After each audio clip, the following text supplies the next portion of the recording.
Hello दोस्तों, स्वागत है आपके अपने चैनल ई जानकारी में। तो दोस्तों, आज की इस वीडियो में हम लोग बात करने वाले हैं कि आप अपना अगर ड्राइविंग लाइसेंस अप्लाई करना चाहते हैं तो आपको कौन कौन सा यहाँ पे प्रक्रिया करना होगा, यानी किस किस स्टेप से यहाँ पे आपको गुजरना होगा। तो सबसे पहले यहाँ पे आपको हम बता दें कि अगर अपना 2 व्हीलर और 4 व्हीलर के यहाँ पे आप अप्लाई कर रहे हैं तो उसमें आपका न्यूनतम एज 18 वर्ष होना चाहिए। यानी कि अगर विथ गियर मोटरसाइकिल में आप गियर वाला बाइक चलाते हैं तो उसमें आप अप्लाई करना होगा, तो आपका यहाँ पे न्यूनतम एज 18 साल होना चाहिए। अगर आप वहीं पे न्यूनतम एज की बात करें तो वहाँ पे आपको अगर स्कूटी का ड्राइविंग लाइसेंस बनवाना है तो यहाँ पे आपका न्यूनतम एज 16 साल होना चाहिए, जो कि उसमें आपका विदाउट गियर होता है। उसमें स्कूटी में आपका गियर नहीं होता है, तो यहाँ पे आपको न्यूनतम एज 16 साल है। और अगर विथ गियर वाला आप कोई भी गाड़ी अप्लाई करते हैं, यानी कि बनवाने के लिए अप्लाई करते हैं, तो उसमें आपको न्यूनतम एज 18 साल होना चाहिए। जैसे कि एग्जाम्पल में आपका उसमें बाइक आ जाता है गियर वाला। और उसके बाद यहाँ पे आपको कौन कौन से डॉक्यूमेंट्स यहाँ पे आवश्यकता पड़ने वाला है, जैसे कि आपके पास एड्रेस प्रूफ में आधार होना चाहिए और एज प्रूफ में आपके पास पैन कार्ड होना चाहिए। यहाँ पे हम आपको लिस्ट दे देंगे किस प्रकार से आप यहाँ पे अपना देख पाइएगा, एज प्रूफ के लिए क्या चाहिए और एड्रेस प्रूफ के लिए क्या चाहिए। और यहाँ पे आपको एक ब्लड ग्रुप भी पता होना चाहिए, ताकि वहाँ पे आप फॉर्म फिल करते समय वहाँ पे ऑप्शन आता है ब्लड ग्रुप का भी वहाँ पे फिल करना होता है, तो यहाँ पे आप ब्लड ग्रुप चेक करा लीजिएगा अपना। और उसके बाद आपके पास एक फ़ोटो एंड सिग्नेचर होना चाहिए, जो कि वहाँ पे आपको अपलोड करना था, वही आपके ड्राइविंग लाइसेंस पे फ़ोटो सिग्नेचर आएगा।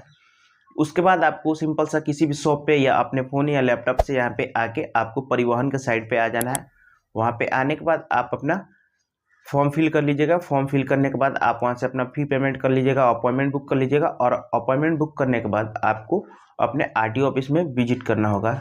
आरटीओ ऑफिस में जाइएगा अपना अपॉइंटमेंट बुक करके कि किस दिन का आपका अपॉइंटमेंट मिल रहा है, उस दिन आप अपने जाइएगा अपने टाइम अनुसार।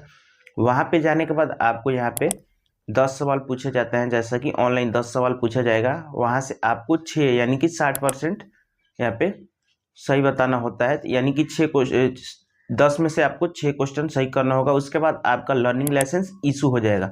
लर्निंग लाइसेंस इशू हो जाने के बाद आप फिर से 1 मंथ बाद परमानेंट के लिए अप्लाई करिएगा, यानी कि फाइनल डीएल के लिए अप्लाई करिएगा। तो उस समय भी आपका फी पेमेंट वगैरह होगा फाइनल के लिए, और उसके बाद भी फिर उसमें भी आपको एक अपॉइंटमेंट बुक करना होगा। उसके बाद आपको फिर से आरटीओ ऑफिस विजिट करना है।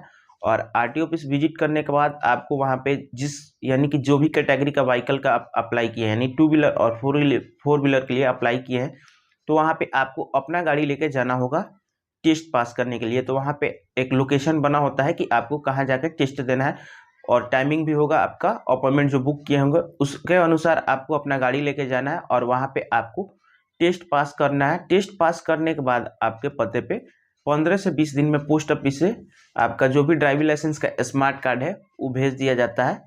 यहाँ पे हम बता दें कि यहाँ पे अलग अलग स्टेट का अलग अलग फ़ी होगा। आपका जो भी लर्निंग लाइसेंस का हो गया या ड्राइविंग लाइसेंस का हो गया, तो अलग अलग स्टेट में अलग अलग इसका फ़ी है।